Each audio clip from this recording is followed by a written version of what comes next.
পবিত্র ঈদ উল আজহা দরজায় করে নাড়ছে, আর মাত্র কয়েকদিন বাকি। এর মধ্যে রাজধানীর গাবতলী, দিয়াবাড়ি, শাহজাহানপুর ও আমুলিয়া সহ বিভিন্ন স্থায়ী ও অস্থায়ী পশুর হাটে দেশের নানা প্রান্ত থেকে কোরবানির পশু আসতে শুরু করেছে।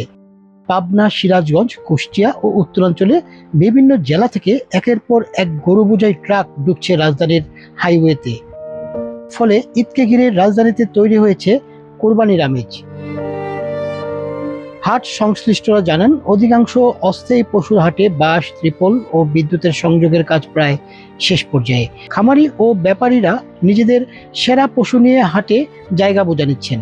যদিও এখনো পুরোপুরি জমে ওঠেনি হাটের বেচাকিনা, তবে প্রতিদিনই বাড়ছে ক্রেতাদের আনাগোনা। অনেকে পরিবার নিয়ে হাটে এসে গরুর দরদাম যাচাই করছেন। ইজারাদারদের ধারণা, আগামী 2 থেকে 3 দিনের মধ্যে সরকারি ছুটি শুরু হলে রাজধানীর পশুর হাটগুলোতে উপচে পড়া ভিড় দেখা যাবে। তবে এবার পশুর দাম নিয়ে শুরু থেকেই অস্বস্তিতে রয়েছেন সাধারণ ক্রেতারা। অনেকের অভিযোগ, গত বছরের তুলনায় প্রতিটি গরুর দাম 20 থেকে 30 হাজার টাকা পর্যন্ত বেশি চাওয়া হচ্ছে। হাট ঘুরে দেখা যায়, গত বছরে যে ছোট আকারের গরুর দাম প্রায় 1 লাখ টাকা বিক্রি হয়েছিল, এবার সেই ধরনের গরুর দাম চাওয়া হচ্ছে 1,50,000 টাকা। মাঝারি আকারের গরুর দাম 2 লাখ থেকে 2.5 লাখ টাকার নিচে নামছেই না। আর বড় ও শৌখিন গরুর দাম হাঁকা হচ্ছে 3 লাখ থেকে শুরু করে 10 থেকে 12 লাখ টাকা পর্যন্ত। ক্রেতাদের দাবি, সাধারণ মানুষের ক্রয় ক্ষমতার সঙ্গে সামঞ্জস্য রেখেই দাম নির্ধারণ করা প্রয়োজন।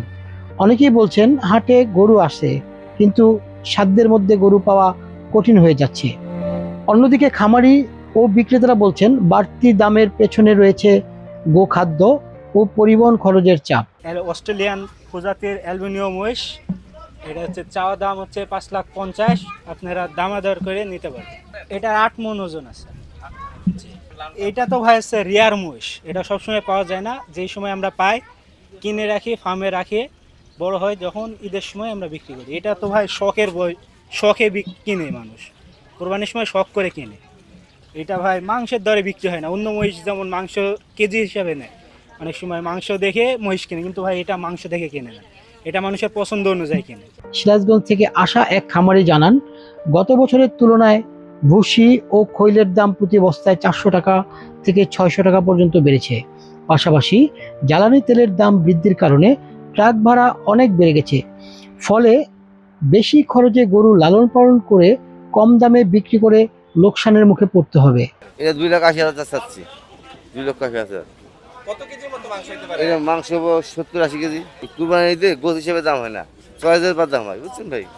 এই গুম্বাটা তো আমরা হাটে রাখি না, এটা রাখি গ্রামে দিয়ে দেই, একটু বড় করে গ্রামে দিয়ে দেই। গ্রামের মহিলারা পাইলে বড় করে, বুঝছেন। কারণ দুম্বার খরচ কি জানেন, 1 কেজি বসি খাই 80 টাকা, আবার অন্যান্য ফিট হয় 120 টাকা কেজি। এরকম খায়া লাগছে 1 লাখের উপরে।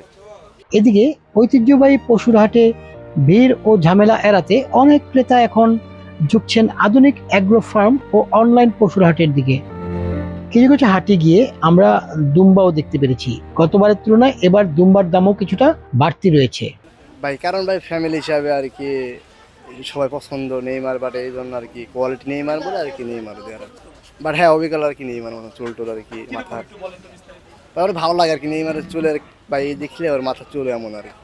ভাই অনেকে আসে আর কি, অনেকে বলে, অনেকে যার যেমন মন্তব্য এমন বলে, আর আমার পড়তা না হইলে তার জীবন।